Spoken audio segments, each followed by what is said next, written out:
Então, pessoal, dando continuidade aí a nossos estudos sobre a história, né? Vamos ver um pouco mais sobre aí como que surgiu a história no passado, né? Como que o homem inventou a história.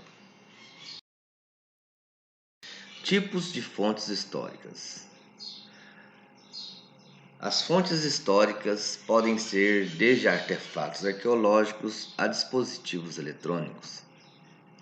É importante que se compreenda que todos os tipos de fontes históricas são importantes para o desenvolvimento da pesquisa. Contudo, existe uma diferença de complexidade entre elas.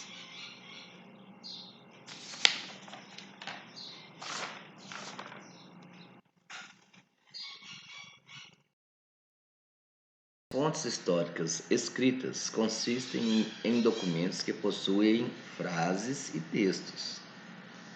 Alguns exemplos de fontes escritas são cartas, discursos, leis, livros, letras de músicas, poemas, jornais, revistas, folhetos, ou seja, tudo aquilo que está escrito.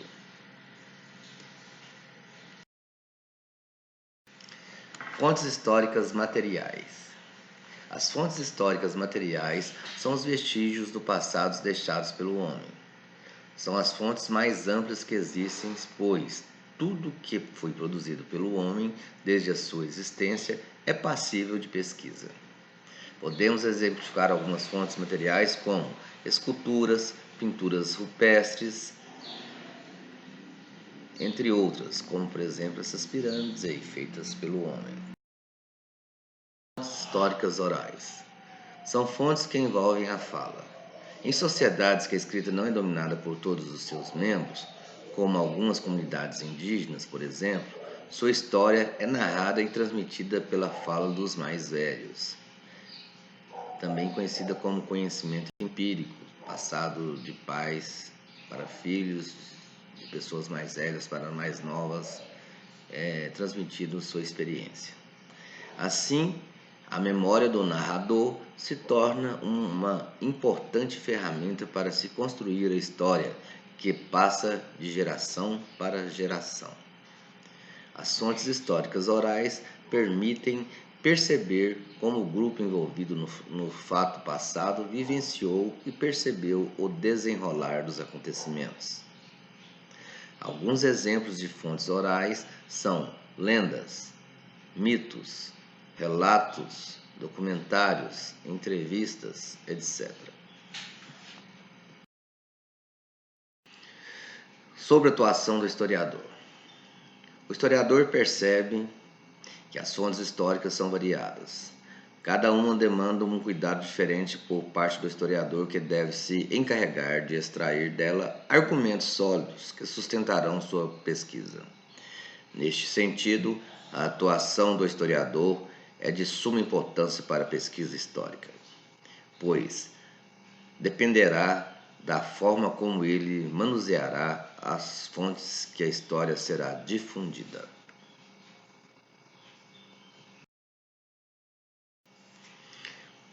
Vamos trabalhar uma questão agora importante para o estudo da história, que é a periodização da história.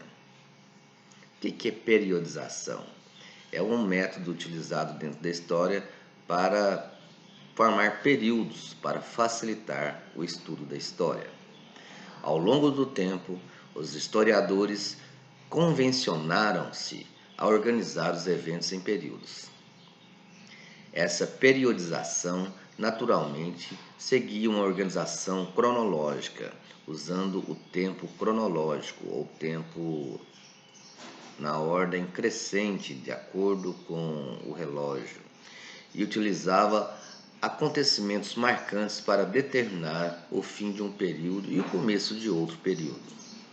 O fim de um período, no entanto, não significava o registro de mudanças profundas imediatas, mas indicava, a partir daquele marco, o acontecimento de mudanças significativas com o passar do tempo.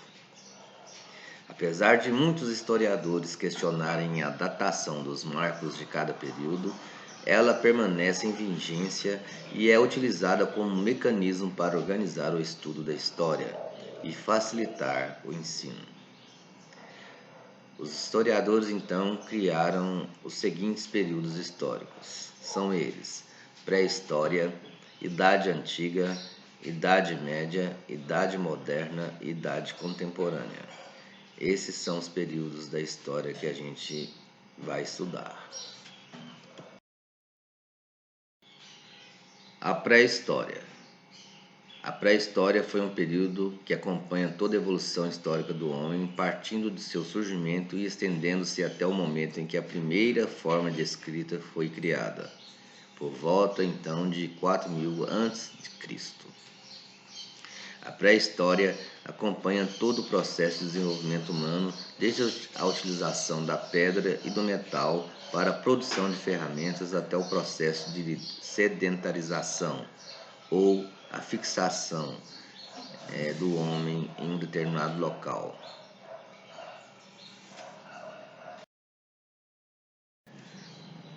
Outro período é a Idade Antiga. A Idade Antiga tem como ponto de partida a criação da primeira forma de escrita desenvolvida pelo homem. A escrita cuneiforme, criada pelos sumérios, povo que habitou a Mesopotâmia. Isso depois a gente vai estudar com mais detalhes. Este período estuda os acontecimentos que envolveram diferentes povos, como egípcios, sumérios, assírios, persas, hititas, gregos, romanos, etc. Todos esses povos são bastante citados na Bíblia. O marco do fim deste período é a queda do Império Romano do Ocidente, quando o último imperador romano foi destronado pelos Herulos em 476 depois de Cristo. Idade Média. Acompanha os eventos históricos do período que se estende de 476 a 1453. Seu marco inicial é o fim do Império Romano do Ocidente.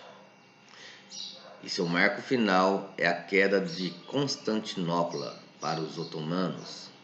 Neste período, enfocam-se os fatos acontecidos na Europa com o surgimento do feudalismo e a formação de uma sociedade controlada pela Igreja Católica.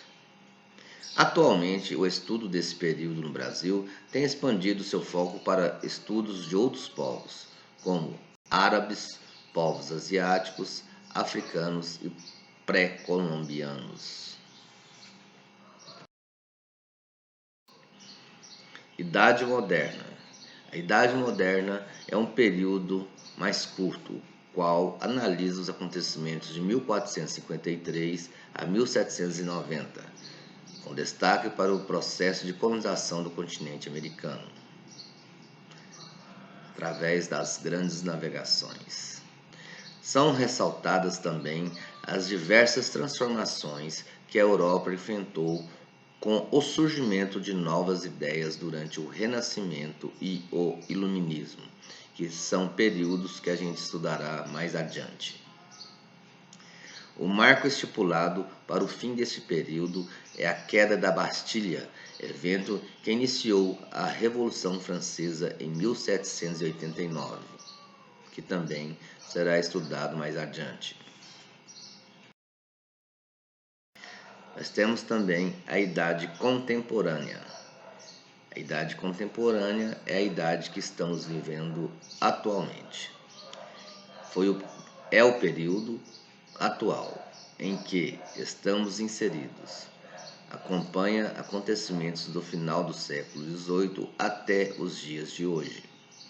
Sendo assim, este período engloba todos os fatos que marcaram grandes transformações para a humanidade, como aqueles causados pelas revoluções industriais. Um fato que marcou muito foi o 11 de setembro, aquele terrorismo que aconteceu com as Torres Gêmeas lá nos Estados Unidos.